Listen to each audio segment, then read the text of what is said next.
a person's disrespect for you says more about their inner world than your worth. But your response to that disrespect reveals how deeply you've cultivated your own. Let us pause here. You see, many people waste years trying to convince others to treat them better, speaking louder, explaining more, begging for decency as if it is something to be negotiated. But the truth is, this respect begins in silence, not in explanation. When you carry a calm certainty within yourself, when you are rooted in your values and aware of your emotional energy, disrespect becomes easier to spot and far easier to handle without losing your peace. Handling disrespect isn't about controlling others. It's about not allowing their lack of control to disturb your own. There is a teaching passed down through the generations, one that is simple yet often forgotten in the complexity of modern life. How others treat you is not always about who you are. It is often a reflection of who they are. And yet, how you respond to their treatment reveals the depth of your own self-respect. Many believe that respect is something to be given by others, something to be earned or requested. But true respect is not a transaction. It is a state of being. It is something that radiates from within and teaches others, silently and powerfully, how to interact with you. To begin to handle those who do not respect you, you must first understand what it means to live with self-respect, not in the prideful, inflated sense of ego, but in the quiet, disciplined knowing of your own worth. It is a posture of dignity, not arrogance. It is the inner clarity that says, I do not need to convince you to see my value. I already see it myself.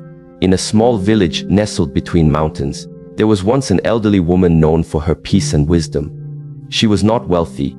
She did not hold a formal position in society, but whenever conflict arose in the community, people naturally sought her counsel.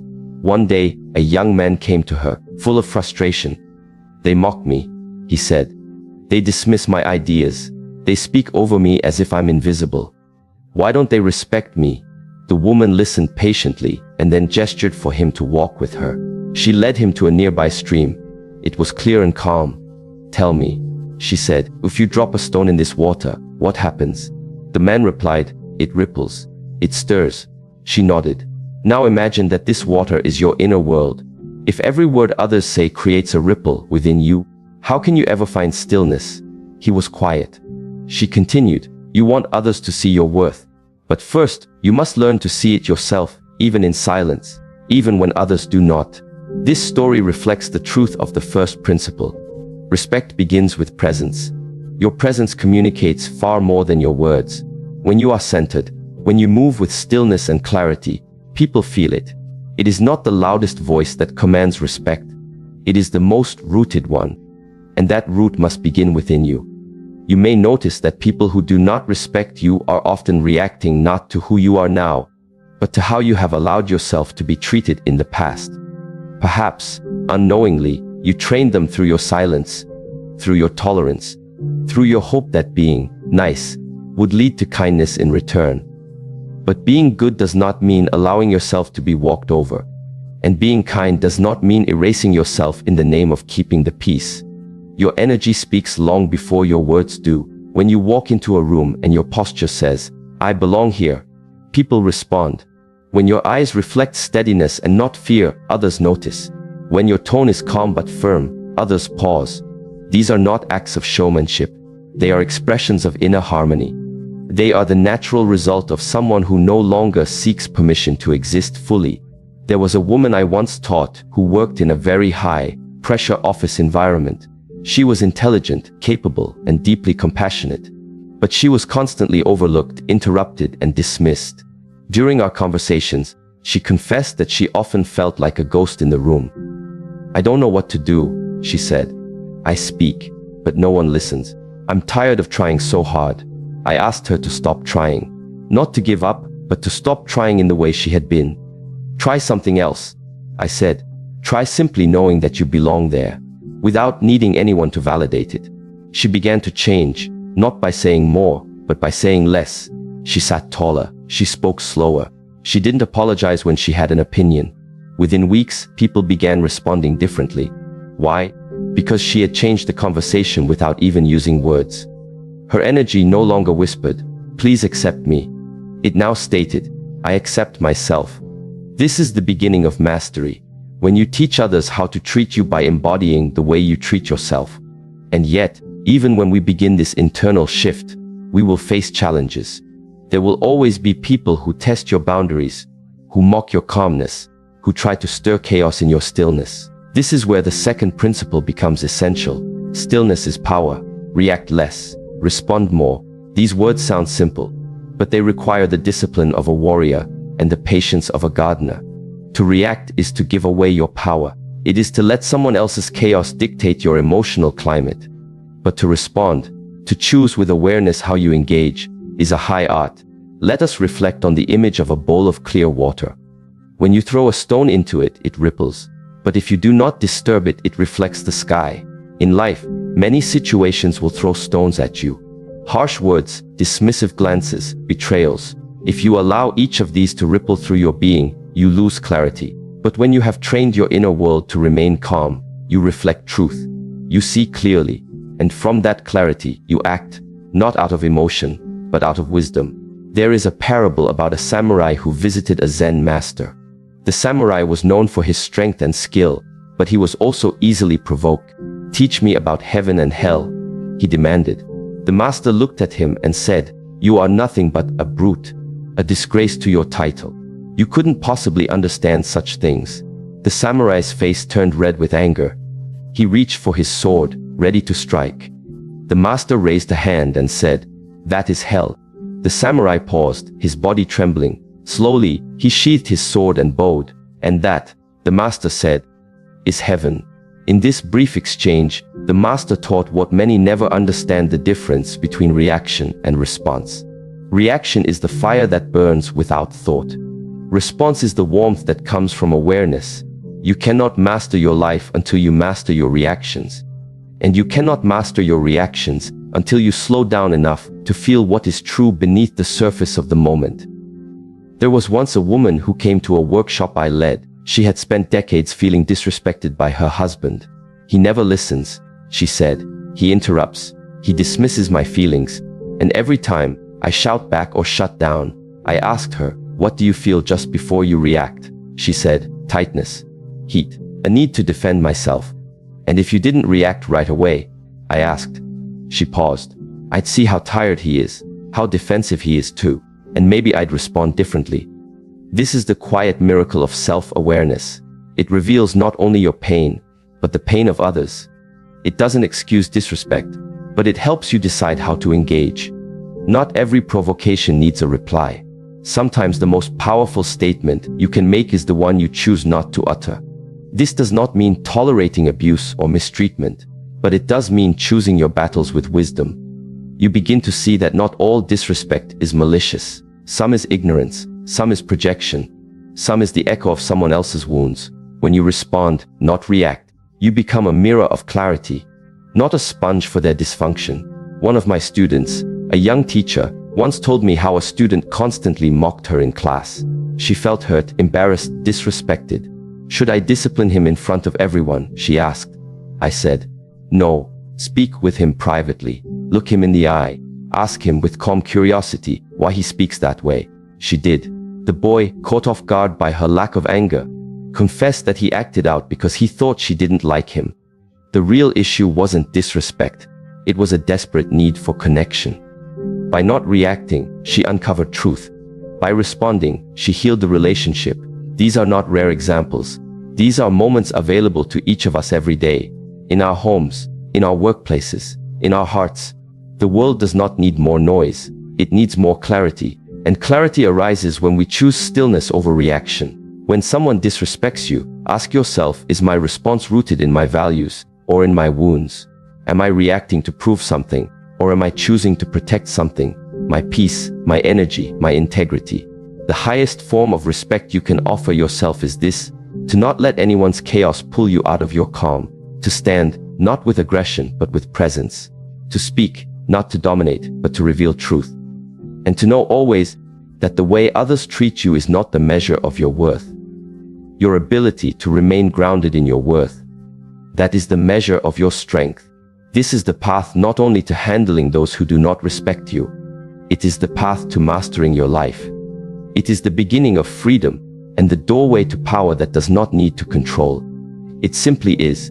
When the storms of life arrive in the form of people who disregard your boundaries, dismiss your value, or test your emotional limits, the tendency is often to retreat inward or retaliate outward. Both are reactions born of imbalance. One avoids, the other attacks. But there is a third way, one far more powerful and liberating. A way that requires both courage and clarity to communicate boundaries firmly and consistently, not from anger, but from self-awareness. There is no self-mastery without boundary setting, and there is no true boundary without discipline. Boundaries are not walls. They are not punishments or barriers. They are the sacred lines we draw to protect the integrity of our energy, our peace, and our purpose. When someone disrespects you, often it is because they have never been taught how to treat you. And if you do not teach them, they will continue, not always maliciously, but often by default. The path of least resistance in human behavior is habit. So if your habit has been to tolerate disrespect in silence, do not be surprised when others step over you without noticing. I once taught a man who struggled deeply in his relationships. His colleagues spoke over him in meetings. His partner rarely considered his input in decisions. His friends made jokes at his expense. "I don't want to create conflict," he said. "I just let it slide." But what he didn't realize was that every time he let it slide, he trained the world to believe that his discomfort was less important than others' convenience. "You are not avoiding conflict," I told him. "You are postponing it. And when it comes, it will be louder and harder." To set a boundary is not to start a war. It is to define your territory. And this territory begins with your self-concept. What do you believe you are worthy of? What are you willing to walk away from? What do you allow, not because you support it, but because you fear the alternative? He began small. The next time someone interrupted him in a meeting, he paused and calmly said, "I'd like to finish my thought." His voice did not shake. His eyes stayed soft but focused. It was not confrontation, it was declaration. And something shifted. People began to listen. Not out of fear, but out of awareness. He had trained them differently, not through shouting, but through steady presence. Real boundaries are not reactive. They are proactive. You decide who you are and what you accept long before someone tests it. And when they do, your response is not laced with emotion. It is grounded in certainty. There is a discipline in this. It requires that you know yourself well enough to not be lured by approval or repelled by disapproval. There is an ancient proverb that says, "When the roots are deep, there is no reason to fear the wind." Your boundaries are those roots. They stabilize you. They prevent you from being swayed by every passing opinion or manipulated by every emotional outburst. But let us not pretend this path is easy. It is one thing to set a boundary. It is another to maintain it, especially when it's tested repeatedly by people close to you. A woman once came to me in tears, describing how her sister constantly borrowed money and never repaid it. "I don't want to seem heartless," she said. "She's family." But I asked her, is it heartless to expect respect? Or is it self-harming to enable disrespect under the guise of love? Love without boundaries is not love, it is sacrifice. And when you constantly sacrifice your peace for the comfort of others, resentment grows in silence. That resentment poisons connection. And what began as kindness becomes corrosion. We practiced together how she could speak with her sister. She wrote it down first, then said it aloud. "I love you," she rehearsed. "But I'm no longer in a position to lend money. I want a relationship with you that isn't based on that." She wasn't cold. She wasn't cruel. She was clear. And clarity is love. Real love is never afraid of truth. What happened? Her sister was angry at first, accused her of being selfish. But over time, the relationship shifted. The dynamic equalized. And the woman, for the first time in years, felt peace in her interactions with her family. Why? Because she no longer paid for connection with her dignity. Boundaries are not about changing others. They are about changing what you allow. When you begin to set them consistently, people will test you. They will call you cold, distant, unreasonable. But understand this: the more you prioritize your peace, the more you expose the imbalance in people who benefited from your lack of it. This is why consistency is key. A boundary set once is a moment. A boundary upheld over time becomes a message. And eventually, that message becomes your standard. Others learn to approach you with respect not because you demanded it loudly, but because you lived it quietly.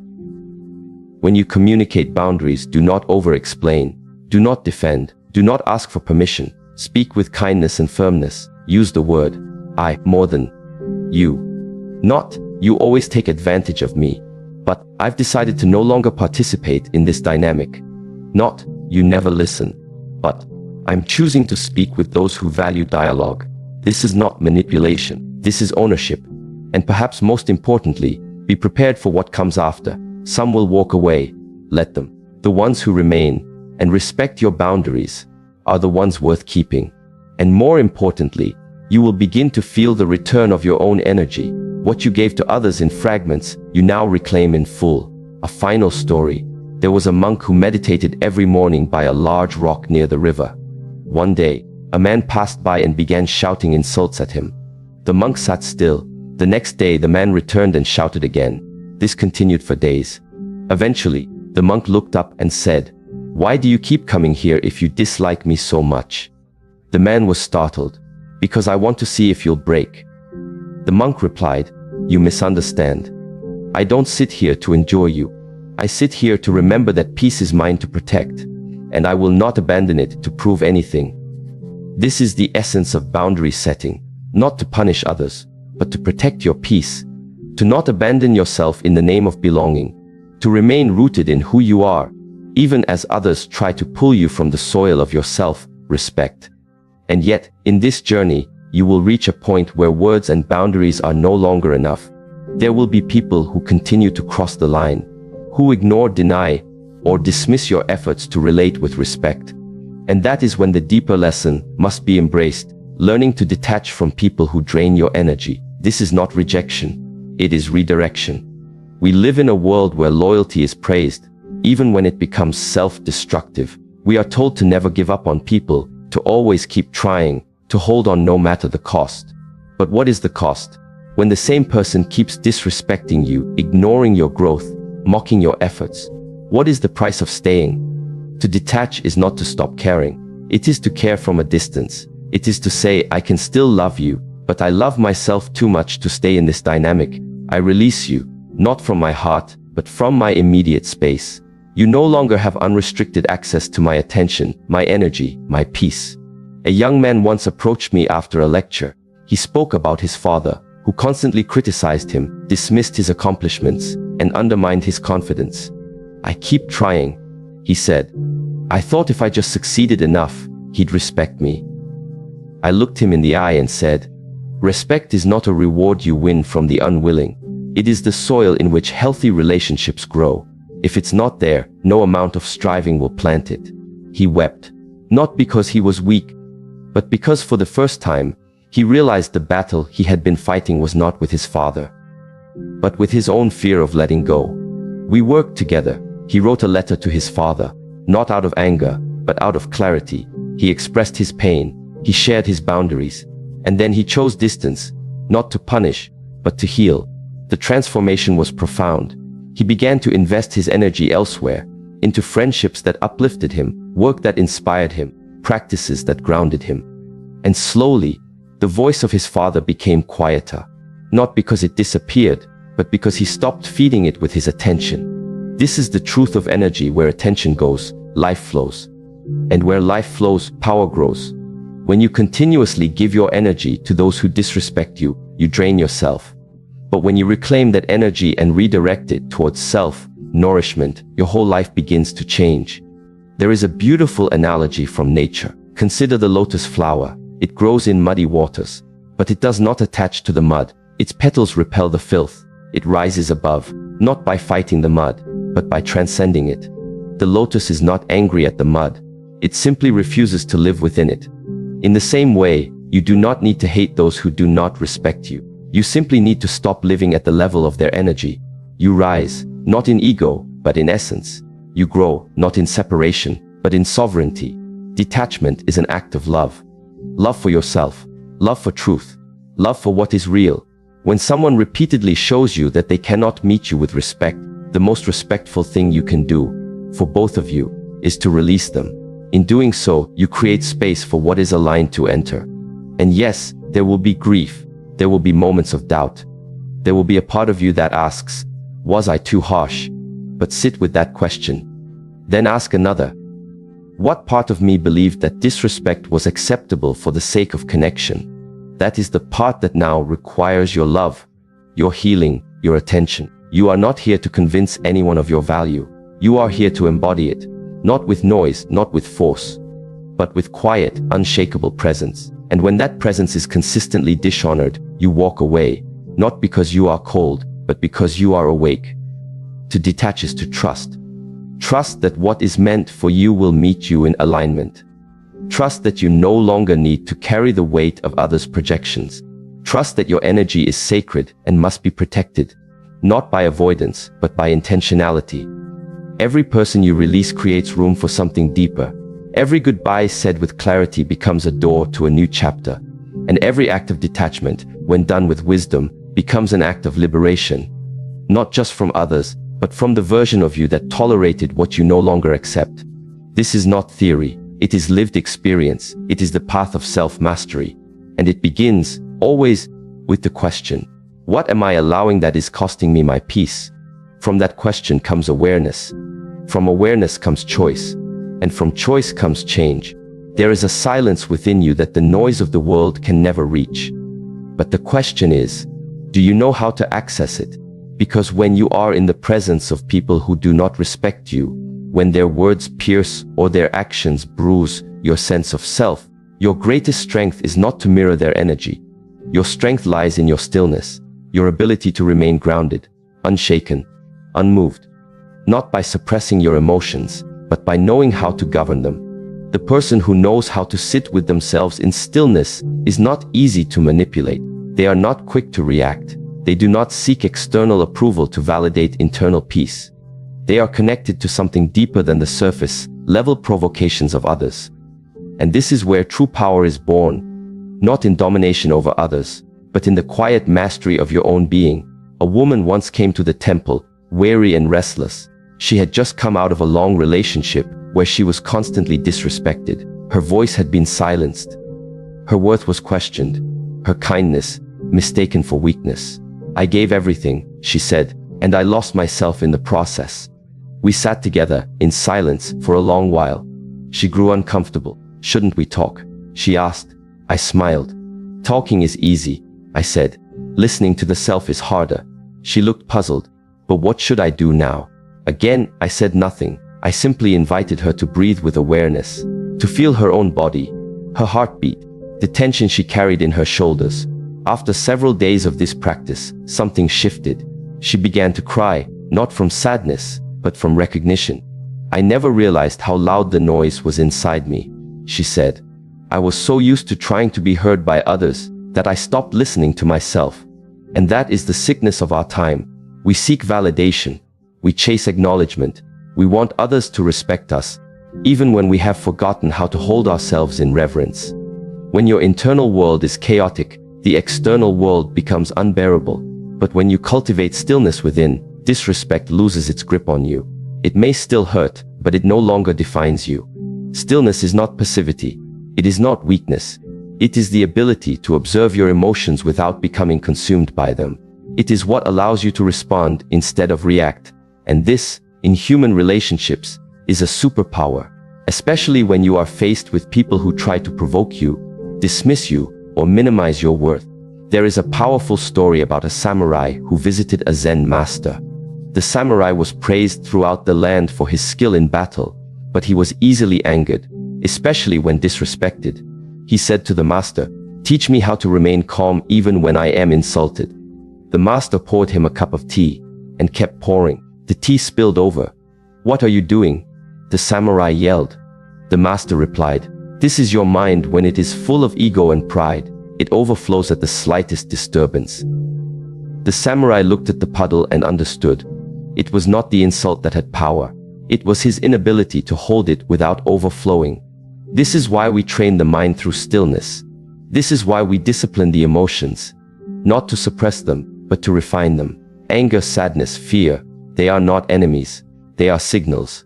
But when you live without self-discipline, you become a puppet pulled by every emotional string others choose to tug. Stillness creates space between stimulus and response. And in that space, there is freedom, a freedom that says, you may disrespect me, but I will not disrespect myself in how I respond. You may even walk away, but not in bitterness, in clarity. You do not run. You choose, you do not flee, you let go. Self-discipline is not about rigid control. It is about aligned action. It is waking up early to sit in silence, not to impress anyone, but to meet yourself before the world meets you. It is choosing to walk away from gossip, from drama, from conflict, not out of fear, but because your energy is too precious to be wasted in meaningless exchanges. A young man once asked, how do I protect my energy from those who drain it?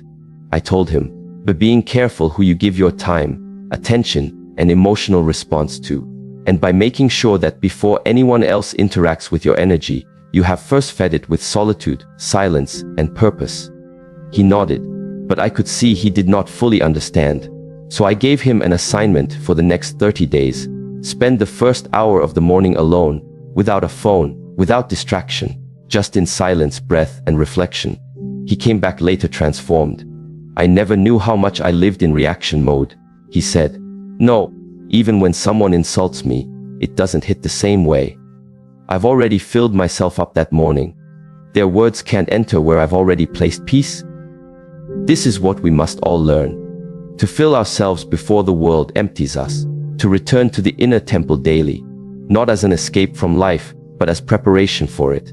People will not stop being disrespectful simply because you become spiritual. But your response to them will no longer be based on their behavior. It will be based on your training. And this training is rooted in practice. Just as the body must be strengthened with movement, the spirit is strengthened through stillness. Not once, but daily. It is a discipline. To sit, to breathe, to watch the mind, to allow emotions to rise and fall without attachment. In doing so, you become less reactive, more reflective. A teacher once told me, the most dangerous person is not the one who yells the loudest. It is the one who has learned to remain silent when provoked, because their silence is not surrender. It is awareness. It is calculation. It is mastery. There are people who will try to disturb your peace, not because of you, but because they are disturbed within themselves. Their disrespect is a projection, not a truth. When you know this, you no longer carry the burden of their perception. You carry only what is yours. And what is yours is sacred. When the mind is undisciplined, it clings to every insult. It replays the disrespect like a broken record. It builds stories. Why did they say that? What did they mean? Do they think I'm weak? But these stories are prisons. And the key is stillness. Stillness allows you to see the event without the drama, to extract the lesson without the pain, to recognize what belongs to them and what belongs to you, and to choose your next action from a place of clarity, not wounded pride. Imagine a river. When it is calm, you can see all the way to the bottom. But when the waters are stirred, everything becomes murky. The same is true of the mind. In stillness, you see clearly. In agitation, you grasp blindly. And most conflicts arise not because of what was said, but because of how we interpreted it through our own emotional murkiness. There was a woman in her 60s who had spent decades feeling unappreciated by her husband. Every slight word, every forgotten errand, every impatient sigh, she took as evidence of his disrespect. One day she came to the temple and said, "I'm tired of being invisible." I listened. Then I asked her, "Have you made yourself visible to yourself? Or have you only tried to be seen through his eyes?" She was silent. So we practiced. Daily silence, gratitude journaling, mirror work, where she looked into her own eyes and affirmed her worth. At first it felt unnatural, but slowly she began to change. She started walking with more intention, speaking more slowly, holding her gaze. Her husband noticed. "You seem different," he said. "Are you seeing someone?" She smiled. "Yes," she said. "I'm seeing myself." That's the essence of this work. You do not train your energy to prove something to others. You train it to reclaim yourself. And in doing so, the world cannot help but respond differently. Stillness, when cultivated with self-discipline, creates a magnetic field around you. People may not know why they respect you more, but they do. They sense the absence of desperation, the presence of purpose. They feel that you cannot be easily shaken, that you carry something they cannot manipulate, inner alignment. And that alignment is built, not bought. It is earned through practice, through the daily choice to pause before reacting, to breathe before speaking, to reflect before engaging, to preserve your peace, not because others deserve it, but because you do. A final story: a young girl, no more than 10, sat in a crowded room filled with shouting adults. Her parents were arguing, guests were gossiping, the television blared in the background. But she sat quietly, cross-legged, eyes closed, unmoved. Someone asked her, "How can you sit so still in all this noise?" She smiled gently and said, "The quiet place inside me is louder." This is what we must all return to, the quiet place inside. The place where the noise of disrespect cannot penetrate, where you remember who you are, where you no longer seek to control the external world, but to master your internal response to it. And from this stillness, this self-discipline, you rise, not in reaction, but in power. Not to prove anything, but to preserve everything that matters: your energy, your clarity, your peace. And in that space, even the most disrespectful voices fade into background noise. Because you are no longer tuned to that frequency. You are aligned with something higher, something unshakable, something true. There is a quiet suffering that many people carry with them like invisible luggage, heavy, but familiar. It is the craving to be seen, to be affirmed, to be told that we are enough. Often, this craving masquerades as ambition, as compassion, as kindness. But underneath, it is simply the desire to feel significant in the eyes of others. And when people do not respect us, when their words or silence feel like dismissal, this desire becomes a wound. A painful echo in the soul that whispers, "Why am I not enough for them to see me fully?" To handle people who don't respect you, you must come face to face with this subtle dependence. The idea that your worth depends on someone else's acknowledgement, that their lack of respect diminishes your value. It doesn't. But to realize this truth, not just intellectually but experientially, requires inner detachment. It requires the ability to let go, not of people, but of the invisible strings that tie your self-worth to their recognition. When your self-image is constructed from external validation, you become vulnerable to the moods, opinions, and projections of others. One compliment lifts you. One criticism destroys you. One look of admiration energizes you. One look of dismissal deflates you. In this state, you become a mirror reflecting others' judgments, rather than a flame lit from within. The problem is not that others don't respect you. The deeper problem is that you have outsourced your inner authority. There is an ancient teaching from the Taoist tradition that says, "Care about people's approval, and you will be their prisoner." This is not a suggestion to become cold or indifferent. Rather, it is a call to become free. Free from the compulsion to gain approval, in order to feel whole. Free from bending your truth just to be liked. Free from remaining in environments that diminish you, just to be accepted. A woman once shared her story in one of our retreats. She had spent years trying to please her family. She married who they approved of, chose a career that impressed them. She sacrificed her dreams quietly because she feared being seen as rebellious or selfish. But inside, she was dying. Her health began to deteriorate. Her energy faded. And one day she said, "I realized that I had built my entire life like a beautiful house on someone else's land." This is what happens when we are not rooted in self-validation. We may look successful. We may even appear confident. But deep within, there is a dependence that quietly controls us. The desire to be liked, to be applauded, to be seen as worthy in someone else's eyes. The problem arises when those very people choose not to respect you. When their gaze turns cold, their voice indifferent, their presence dismissive. What happens to your foundation then? Letting go of the need for external validation does not mean becoming disconnected from others. On the contrary, it creates deeper connection. Because you no longer show up with an invisible agenda. You no longer wear a mask or perform a version of yourself that you think will win affection. You become real. And realness is rare. Realness is magnetic. It does not chase. It attracts. It does not beg. It invites. There is a powerful practice I often teach. Looking into the mirror and asking yourself one question each morning. If no one applauded me today, if no one praised me, if no one approved of my path, would I still live it with honor? This practice reveals whether you are walking your truth or walking on eggshells. It is not easy at first. The ego will resist. It thrives on attention, validation, praise. But the soul seeks something deeper: integrity, inner alignment, peace. Letting go of external validation also transforms how you interpret disrespect. If someone no longer acknowledges your effort, it no longer devastates you. If they treat you with disregard, it does not shake the core of who you are. Because your worth is not hanging on the thread of their approval. You've taken back that power. You've placed it firmly in your own hands. And from there, something radical happens. You start living with freedom. I once knew a man, a martial artist, who shared with me how his own sense of self was tested. He had won numerous awards, was respected by his peers, until one day a new student, arrogant and loud, publicly questioned his technique. The room grew quiet.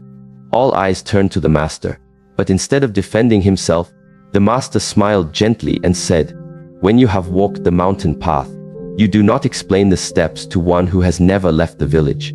His calmness unsettled the young man more than any counter-argument could have. Later I asked him, "Why didn't you correct him?" He said, "When you need to prove yourself, you are still under the illusion that your truth depends on others seeing it." This is the essence of inner mastery.